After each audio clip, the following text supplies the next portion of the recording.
Hi hello வணக்கம். இது உங்கள் சிவி ஜோன். சொல்லரும் எப்படி இருக்கீங்க? இன்னைக்கு பற்றின தரமான சூப்பரான 9வது வாரத்தோட 3வது நாள் நைட் ஓட் நிலவரத்தை தான் நீங்கள் பார்க்க போகிறீங்க. அதுக்கு முன்னாடி பார்க்குறதுல நம்மளோட சேனலை சப்ஸ்கிரைப் பண்ணிட்டு பாருங்கள், லைக் பண்ணுங்கள், கமெண்ட் பண்ணுங்கள், ஷேர் பண்ணுங்கள், ஹைப் பண்ணுங்கள்.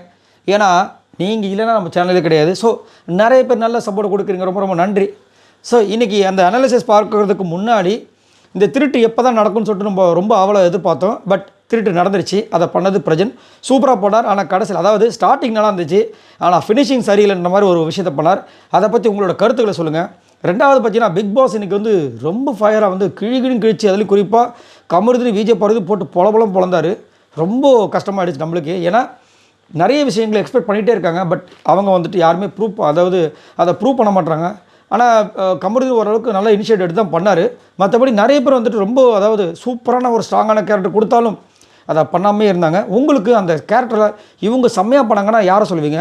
இவங்க மொக்கங்க அப்படின்னு யாரை சொல்லுவீங்க? என்னை கேட்டிங்கன்னா மொக்கன்னா கண்டிப்பாக ரம்யா ஜோ சொல்லுவேன். உங்களோட கருத்துக்களை சொல்லுங்கள். இப்போ வாங்க அந்த அனலைசிஸ் வீடியோக்குள்ளே போகலாம். ஃபர்ஸ்ட் பிளேஸில் யாருக்கா பற்றி நம்மளுடைய வினோத் இருக்காரு. இவரெல்லாம் ஓட்ஸ் வாங்கியிருக்காரு அப்படி பார்த்தீங்கன்னா 1,116,000 ஓட்ஸ் வாங்கியிருக்காரு. Voting percentage 25.12. ஸோ ஃபர்ஸ்ட் ஆளாக வந்து 1,00,000 ஓட்டு வாங்கிட்டார். நிறைய பேருக்கு இனிமேல் வந்துட்டு அந்த டவுட்ஸ்லாம் இருக்க தான் செய்யுது, எப்படி இவருக்கு இவ்வளோ ஓட்டு வருது அப்படின்ட்டு. ஆனால் அவருடைய ரசிகர்லாம் கீழே வந்துட்டு எங்களுக்கு பிடிச்சிருக்கு, நாங்கள் குடும்பத்தோடு ஓட்டு போடுறோம் அப்படின்லாம் நிறைய கமெண்ட்ஸ்லாம் வந்துட்டு தான் இருக்குது. அது மட்டும் இல்லாமல் இன்றைக்கி பிக் பாஸ் வந்துட்டு வெரி டிசப்பாயின்மெண்ட் வினோத். ஸ்டார்ட் பண்ணும்போது சூப்பராக ஸ்டார்ட் பண்ணிங்க, அப்புறம் என்னாச்சு அப்படின்னு கேட்டது கொஞ்சம் அவருக்கு ரொம்ப ஷாக்கிங்காக இருந்திருக்கும். அதேமாதிரி கவுண்டர்ஸ் அட்டாக்லாம் ரொம்ப கம்மியாகிடுச்சு. இன்னும் கொஞ்சம் மேம்படுத்தினா நல்லாயிருக்கும். ஏன்னா அதை பற்றி நான் அதுக்கப்புறம் பேச விரும்பலை. ரெண்டாவது பிளேஸ் பார்த்தீங்கன்னா விஜய் பார்வதி இருக்காங்க. இவங்க எவ்வளோ ஓட்ஸ் வாங்கியிருக்காங்க அப்படி பார்த்தீங்கன்னா 58,576 ஓட்ஸ் வாங்கியிருக்காங்க. ஓட்டிங் பர்சன்டேஜ் பார்த்தீங்கன்னா 14.7. பார்வதிக்கும் வினோத்துக்கும் கிட்டத்தட்ட பார்த்தீங்கன்னா 50,000 ஓட்டுக்கு டிஃப்ரென்ஸ் இருக்குது. அந்த அளவுக்கு என்ன பர்ஃபார்மன்ஸ் நீங்களே கமெண்ட்ஸ் பண்ணுங்கள். ஸோ பார்வதி இந்த வாரம் பார்த்தீங்கன்னா எதிர்பார்த்த அளவுக்கு பெருசாக பண்ணல, அதான் உண்மை. அது மட்டும் இல்லாமல் கமருதன் கூட சேர்ந்ததுனால அவங்களுடைய விஷயங்கள் ஃபுல்லாக கமருதன் நோக்கியே போகிற மாதிரியே ஒரு ஃபீலிங் இருக்குது. ஏன்னா கமருதன் இல்லாத நேரங்கள் தான் பார்த்தீங்கன்னா அவங்க மேனேஜர் டாஸ்க்காக இருந்தாலும் சரி, அடுத்தடுத்த டாஸ்க்கெலாம் நல்ல பேர் வாங்கினாங்க. பட் இதில் வந்துட்டு கொஞ்சம் அவங்களுடைய பங்களிப்பு மற்றவங்கள கம்பேர் பண்ணும்போது அதை எப்பயுமே இருக்கும் பார்த்தீங்களா, அந்த பங்களிப்பு ரொம்ப கம்மி தான். அதேமாதிரி இன்றைக்கி வந்து ஒரு டாஸ்க்கு நடந்துச்சு, அதுலேயும் தோற்றுட்டாங்க. கமருதன் வின் பண்ணாப்புல. ஸோ இவங்களோட நினைவுகள் அதாவது அந்த கான்சன்ட்ரேஷன் வந்துட்டு லேக் ஆகுது. அது வந்து மாற்றுக்கிறதே கிடையாது. திட்டு செம்மையாக வாங்கினாங்க. இது வரைக்கும் பிக் பாஸ் கிட்ட மைக்குக்காக திட்டு வாங்கினதே கிடையாது பெருசாக. அது நேற்று வாங்கினாங்க, இன்றைக்கி வாங்கினாங்க, பயங்கர வார்னிங் வாங்கினாங்க. ஸோ இதை வந்து பார்வதை ரீகன்சிடர் பண்ணணும் மைண்டில். மூணாவது பிளேஸ் பார்த்தீங்கன்னா திவ்யா இருக்காங்க. இவங்க எவ்வளோ ஓட்ஸ் வாங்கியிருக்காங்க அப்படி பார்த்தீங்கன்னா 41,772 ஓட்ஸ் வாங்கியிருக்காங்க. ஓட்டிங் பர்சன்டேஜ் பார்த்தீங்கன்னா 10.48. Just miss. இல்லைனா சபரிக்கு வந்து திரும்ப ஒரு பெரிய குறும்படம் போட்டிருப்பாங்க. ஏன்னா சபரி வந்துட்டு வாண்டட், அது வந்து ரொம்ப பெரிய தவறு. ஏன்னா ப்ரெசென்ட் பண்ணது கரெக்டு, சபரி பண்ணது ரொம்ப பெரிய தவறு. வாண்டடாக எல்லோரும் பார்த்துட்டு இருக்கும்போது அந்த இதை எடுத்துகிட்டு போயிருப்பார். அந்த ரெஸ்ட் ரூமில் வந்து மறைக்கிறதுக்காக சம்திங் போயிருப்பார். அப்போ வந்து இவங்க போய் கதவை போய் அதை அடக்க விடாமல் அப்படியே காலை வச்சு தடுத்துருப்பாங்க. அப்போ அவர் சொல்லுவார், திவ்யா போயிடுங்க, காலில் பட்டால் அப்புறம் ஏதோ பிரச்சனை ஆகிடும், வேண்டாம் அப்படின்னு ரிக்வஸ்ட் தான் பண்ணுவார். ஆனால் அதை அப்படி என்ன பண்ணிட்டாங்க, இந்த பக்கம் வெளியே வந்துட்டு என்ன நடந்தாலும் எனக்கு தெரியாதுன்ற மாதிரி அன்றைக்கி சொன்னால் அடிப்பட்டு எனக்கு தெரியாது, நீங்கள் தான் பார்த்துக்கணும் அப்படின்ற மாதிரி வந்துட்டு பேச்சை மாற்றினாங்க. இதே மாதிரி அன்றைக்கி சொன்னதுனால தான் அன்றைக்கி குறும்படம் போட்டு சம்மாடி வாங்கினார் சபரி. அதே விஷயங்கள் நீங்கள் சொன்னோடனே. ஆனால் சபரிக்காக வந்துட்டு ஆதரியும் வர வந்து திவ்யாவை கேட்கும்போது சாரி நான் ஏதோ ஒரு மைண்டில் சொல்லிட்டேன்ட்டாங்க. இது ஒரு நல்ல கண்டஸ்டனுக்கு அழகா இந்த மாதிரி பச்சையாக போய் பேசலாமா? நாலாவது பேசுனா விக்ரம் இருக்காரு. இவர் எவ்வளோ ஓட்ஸ் வாங்கியிருக்காரு அப்படி பார்த்தீங்கன்னா 35,153 ஓட்ஸ் வாங்கியிருக்காரு. ஓட்டிங் பர்சன்டேஜ் பார்த்தீங்கன்னா 8.82. எல்லாரும் உசுபேத்துறாரே தவிர இவர் களத்தில் இறங்கி விளையாட மாட்டார். அதான் உண்மை. ஏன்னா இதுக்கு முன்னாடியில் பார்த்தீங்கன்னா இதுக்கு முன்னாடி இப்படி தான் பண்ணார். கொஞ்சம் நம்மளுக்கு தெரியும் ஏதோ ஒன்று பண்ணுறாரு அப்படின்னு. இந்த வாட்டி பார்த்தீங்கன்னா ஃபுல் அண்ட் ஃபுல் பார்த்தீங்கன்னா பின்னாடி இருந்து எல்லோரும் குத்தி விடுறாரு. சுபிக்ஷா வந்து தூண்டி வர்றாரு. நீ போய் மாட்டினாலும் பரவாயில்ல, ஜெயிலுக்கு போய் ப்ரூவ் பண்ணி காட்டு அப்படின்றாரு. நீங்கள் போக வேண்டியது அப்படின்னா நான் இங்கேருந்து நிறைய சாதிக்க வேண்டிய விஷயங்கள் இருக்குது. அதே மாதிரி ஒரு டிபார்ட்மெண்ட்டுக்கு போனால் அங்கே எனக்கு அலர்ஜி, கிச்சன் எனக்கு ஆகாது, எதையுமே பண்ணுறது கிடையாது, ஓபி அடிச்சுட்டே வராரு. நல்லா நோட் பண்ணி பாருங்கள். இவங்கள மாதிரி ஒரு சில பேர் வந்துட்டு இன்னுமே வந்து கிச்சனுக்கு பக்கம் போனது கிடையாது, பாத்ரூம் பக்கம் போகிறது கிடையாது. ஆனால் வந்துட்டு இவ்வளோ நாள் கடந்து இருக்காங்க. இன்னத்தை சொல்ல. அஞ்சாவது பிளேஸ் பார்த்தீங்கன்னா கமருதீன் இருக்கார். இவர் எவ்வளோ ஓட்ஸ் வாங்கியிருக்கார் அப்படி பார்த்தீங்கன்னா 33,376 ஓட்ஸ் வாங்கியிருக்காரு. ஓட்டிங் பர்சன்டேஜ் பார்த்தீங்கன்னா 8.38. விக்ரமோட வந்து கம்மியான ஓட்டு கமருதீனுக்கு வர காரணம் கமருதீன் தான்.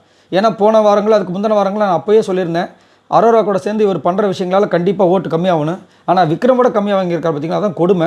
இன்றைக்கெலாம் பார்த்தீங்கன்னா பிக் பாஸ் வந்து வச்சு செஞ்சுட்டாரு அந்த மைக் இஷ்யூக்காக. இவர் போயிட்டு கன்ஃபெஷன் ரூமில் வந்துட்டு சார் பிக் பாஸ் நான் வந்துட்டு அதான் என்னுடைய கேரக்டரில் ஏதாவது சேஞ்ச் பண்ணுமா, ஏதாவது சஜஷன்ஸ் இருக்கான்னு கேட்குறாரு. ஒன்றும் கிடையாது, பேசுறதுக்கு ஒன்றுமே இல்லை, உங்களுக்கு எனக்கு ஒன்றுமே கிடையாது, கிளம்புங்கன்ட்டு. செம்ம ஷாக் ஆகிட்டார் கமருதீன். ஸோ இதுக்கப்புறம் கொஞ்சம் கான்சன்ட்ரேட் பண்ணி அவரோட கேமை இம்ப்ரூவ் பண்ணணும்னு நினைக்கிறேன். பண்ணான்னா கண்டிப்பாக விக்ரம்லாம் தூக்கி சாப்பிட்டு போயிடுவார். 6வது பிளேஸ் பார்த்தீங்கன்னா சாண்ட்ரா இருக்காங்க. இவங்க எவ்வளோ ஓட்ஸ் வாங்கியிருக்காங்க அப்படி பார்த்தீங்கன்னா 23,746 ஓட்ஸ் வாங்கியிருக்காங்க. ஓட்டிங் பர்சன்டேஜ் பார்த்தீங்கன்னா 5.96. சாண்ட்ராக்கு வந்து இந்த வாரமே வந்து சரியில்லாத வாரம் தான். பாவம் நேற்றும் பயங்கரமாக அழுதாங்க, இன்றைக்கும் அழுதாங்க. ஆனால் ஒரு விஷயம் வந்துட்டு பண்ணது ரொம்ப ரொம்ப தப்பு. சரி, சுபிக்ஷா வந்துட்டு அவங்களோட இடத்துல வந்து உட்காந்துட்டாங்க, தப்பு தான், இல்லைன்னு சொல்லலை. ஆனால் அந்த பக்கம் வர முடியாது, அந்த பக்கம் போகக்கூடாதுன்னு பிக் பாஸ் ரூல்ஸும் போடல. இவங்க வந்து உட்காந்துட்டாங்க. ஆனால் அதுக்கு இவங்க வந்துட்டு வாண்டடாக அவங்க மடியில் உட்காந்து அவங்கள வந்து கொஞ்சம் ஹர்ட் பண்ணதெல்லாம் வந்து தவறான விஷயங்கள். ஸோ அதை தான் வந்து காலையில் வந்து எல்லாருமே கேட்டிருப்பாங்க. இவ்வளவும் செஞ்சுட்டு எல்லாரும் சாரி கேட்க சொல்லும்போது அவங்க சாரியும் கேட்கல. அவங்களுக்கு என்னென்னா, நான் என் இடத்துல வந்து அவங்க ஏன் வந்து உட்காந்தாங்க அப்படின்ட்டு. But it's a game, sorry கேட்டிருக்கணும். அதில் தான் வந்துட்டு இவங்களுக்கும் பிரஜனுக்கும் சண்டை வந்திருக்கும். ஏன் நீ வந்து என்னை கேட்க சொல்கிற, சாரி என்னால் கேட்க முடியாது, எனக்காக நீ பேச மாட்டாளன்ற மாதிரி அவங்களுக்குள்ளே பிரச்சனை ஆகிப்போச்சு. கூடிய சீக்கிரத்தில் பேப்பர் வந்து நினைக்கிறேன். 7வது பிளேஸ் பார்த்தீங்கன்னா பிரஜன் இருக்காரு. இவரால் ஓட்ஸ் வாங்கியிருக்காரு. அப்படி பார்த்தீங்கன்னா 23,344 ஓட்ஸ் வாங்கியிருக்காரு. ஓட்டிங் பர்சன்டேஜ் பார்த்தீங்கன்னா 5.86. ஸோ பிரஜன் சூப்பராக இன்றைக்கி வந்து ஃபர்ஸ்ட் அந்த திருட்டு ஆரம்பித்து வச்சதே பிரஜன் தான். சரிங்களா, பிரஜன் தான் ஆரம்பிச்சு வச்சார். ரொம்ப அழகாக வந்துட்டு டைவர்ட் பண்ணி டக்குன்னு போய் இங்கே மாற்றி வச்சார். சூப்பராக பரவாயில்ல சமயம் சொல்லிட்டு எல்லோரும் கிளாப் பண்ணுற நேரத்தில் வெளியே வந்துட்டு இப்போது ஒளிச்சு வைக்கிற இடம் பார்த்தீங்கன்னா பிக் பாஸ் வீட்டுக்குள்ள இருக்கணும். அப்போ தானே அவங்களால கண்டுபிடிக்க முடியும். அதான கேம். தூக்கி மேலே போட்டார். பிக் பாஸ் வீட்டுக்கு மேலே போயிடுச்சு. யார் போய் என்ன ஹெலிகாப்டரில் போய் மேலே ஏறி போய் பார்க்க முடியும், இல்லை ஏணி போட்டு ஏறி போய் பார்க்க முடியுமா? இதெல்லாம் கொஞ்சம் ஓவரா இல்லையா? இந்த இடத்துக்குள்ளே விளையாடணும்னு சொல்லிட்டாங்க. இது ஒரு விளையாட்டு, ஃபன் கேம்னு அவரே சொல்கிறாரு. தூக்கிட்டு போய் மேலே போட்டிங்கன்னா எப்படி தேடுவாங்க அவங்க? யார் பிக் பாஸே தேட முடியாது போல. இப்போ எப்படி அங்கே போய் அவங்க எடுப்பாங்க? இதெல்லாம் தேவையில்லாத வில்லங்கமான வேலையை பண்ணி வச்சுருக்காரு பிரஜனு. ஸோ ஸ்டார்டிங் நல்லா இருந்துச்சு, ஃபினிஷிங் சுத்தமாக சரியில்லை. இது வந்து ஒரு கேமுக்கு நான் அழகே கிடையாது. 8வது பிளேஸ் பார்த்தீங்கன்னா அமித் இருக்காரு. இவரால் ஓட்ஸ் வாங்கியிருக்காரு. அப்படி பார்த்தீங்கன்னா 20,878 ஓட்ஸ் வாங்கியிருக்காரு. ஓட்டிங் பர்சன்டேஜ் பார்த்தீங்கன்னா 5.24. அமித் அவரால் முடிஞ்ச வரைக்கும் என்னென்னமோ முக்கிய பண்ணிட்டு இருக்காரு. ஆனாலும் ஓட்டு தான் வந்து முக்கிற மாதிரியே இருக்குது. 9வது பிளேஸ் பார்த்தீங்கன்னா சுபிக்ஷா இருக்காங்க. இவங்க எவ்வளோ ஓட்ஸ் வாங்கியிருக்காங்க அப்படி பார்த்தீங்கன்னா 20,841 ஓட்ஸ் வாங்கியிருக்காங்க. ஓட்டிங் பர்சன்டேஜ் பார்த்தீங்கன்னா 5.23. சுபிக்ஷா ஓரளவுக்கு டஃப்பாகவே வந்து அவங்களுடைய கேமை கொடுக்குறாங்க, இல்லைன்னு சொல்ல. பட் இப்போ கொடுத்து என்ன பிரயோஜனம்? அணைய போகிற அளவுக்கு பிரகாசமாக எரின்னு சொல்லுவாங்க. பட் இந்த பொண்ணு கொடுக்கணும்னு நினைக்குது. அது இன்றைக்கெலாம் பிக் பாஸ் திட்டும்போது வந்துட்டு அழுதுட்டாங்க. லிட்டரலாக ரொம்ப கண்ணில் தண்ணிலாம் வந்துருச்சு. பாவமாக தான் இருக்குது. பட் என்ன பண்ணுறது? 10வது பிளேஸ் பார்த்தீங்கன்னா கனி இருக்காங்க. இவங்க எவ்வளோ ஓட்ஸ் வாங்கியிருக்காங்க அப்படி பார்த்தீங்கன்னா 20,769 ஓட்ஸ் வாங்கியிருக்காங்க. ஓட்டிங் பர்சன்டேஜ் பார்த்தீங்கன்னா 5.21. கனிலாம் வந்துட்டு எதுக்குமே வந்து தலையிடுறது கிடையாது. அதாவது போய் எடுக்கணும், இதை இழுத்து போய் ஒழிச்சு வைக்கணும், அதெல்லாம் இல்லை. ஆனால் வாயை மட்டும் நல்லா வந்துட்டு வாயில் நல்லா வடை சொல்கிறது, விஜய் பார்வதி கிட்ட சண்டை போகிறது, சாண்ட்ரா கிட்ட போய்ட்டு அப்படியே அவங்கள வந்து ட்ரிகர் பண்ணுறாங்க பாருங்கள். சின்ன பொண்ணு, சின்ன வயசு பொண்ணு, உங்களுக்கு எவ்வளோ வயசு ஆச்சு? அதாவது என்னென்னா இன்டைரக்டாக வந்து மாடு மாதிரி இருக்குல்ல, மாடு அதாவது என்ன சொல்லுவாங்க, 7 வயசாயிடுச்சு ஒரு சின்ன பொண்ணை போய் கலாய்க்கிறேன்ற மாதிரி அவங்க கலாய்க்கிறது. அவங்க செம்மையாக ஹர்ட் ஆகிட்டாங்க. இதெல்லாம் நல்லா பண்ணுவாங்க. அதே மாதிரி கனிக்கிட்ட இருக்கிற ஒரு பெரிய திறமை என்ன தெரியுங்களா, அதாவது அடுத்தவங்க அட்டாக் பண்ணாலும் ஒரு சில பேர் வந்துட்டு சிரிச்சுக்கிட்டே கலாய்ப்பாங்க, நாசுக்க கலாய்ச்சிக்கிட்டே இருப்பாங்க தொடர்ச்சியாக. அவங்க என்ன சொன்னாலும் கவுண்டர் அட்டாக் கொடுத்துட்டே இருப்பாங்க. அந்த விஷயங்கள் இவங்ககிட்ட இருக்குது. அது வந்து சூப்பரான இது கிடையாது, இருக்கலே மட்டமான ஒரு இது. ஆனால் அது யாருக்குமே அவ்வளோ சீக்கிரத்தில் வராது. லாஸ்ட்டாக பார்த்தீங்கன்னா நம்ம நாள் எஃப்ஜே இருக்காப்புல. இவர் எவ்வளோ ஓட்ஸ் வாங்கியிருக்காரு அது பார்த்தீங்கன்னா 19,933 ஓட்ஸ் வாங்கியிருக்காரு. ஓட்டிங் பர்சன்டேஜ் பார்த்தீங்கன்னா 5. ஸோ எஃப்ஜே வந்து கண்டிப்பாக இந்த வாரம் வந்துட்டு ஓஹோ அப்படின்ற மாதிரி தான் இருக்கார். கண்டிப்பாக போயிடுவார்னு நினைக்கிறேன். ஏன்னா இவர் போனார்னா வீடு கொஞ்சம் அமைதியாக இருக்கும். ஏன்னா இப்படி மண்டையாட்டிட்டு ஏதாவது ஒன்று பண்ணிட்டு போயிடுறாரு, டென்ஷன் ஆகுது நம்மளுக்கு. ஆனால் இந்த வாரம் பார்த்தீங்கன்னா ரொம்ப சட்டிலாக இருக்கார். ஒருவேளை அவருக்கு இந்த வாரம் நம்ம போயிடுவோம்னு நினச்சிருக்காரான்னு தெரியல. பட் ரொம்ப ஓட்டு கம்மியாக தான் இருக்குது. நான் தான் சொன்னல, போன வாரமே ஆக்சுவலாக போக வேண்டிய ஆள், அதுக்கு முந்தின வாரமே போக வேண்டிய ஆள். இது கேப்டன்ஷிப் கிடச்சதுனால மனசு வந்து இதாகிட்டார். அதே மாதிரி போன வாரம் இவரை வந்து கேப்டன்ஷிப்பில் இருக்கும்போதே ஜெயிலில் போடும்போது எனக்கு ஒரு டவுட் வந்துச்சு. பட் இருந்தாலும் ஏ டீமில் இவரை போட்டிருக்காங்க. சரி பார்க்கலாம். லாஸ்ட் டைம் எல்லாரும் மொத்தமாக வாங்கின ஓட்ஸ் இது வரைக்கும் பார்த்தீங்கன்னா 3,98,504 ஓட்ஸ்.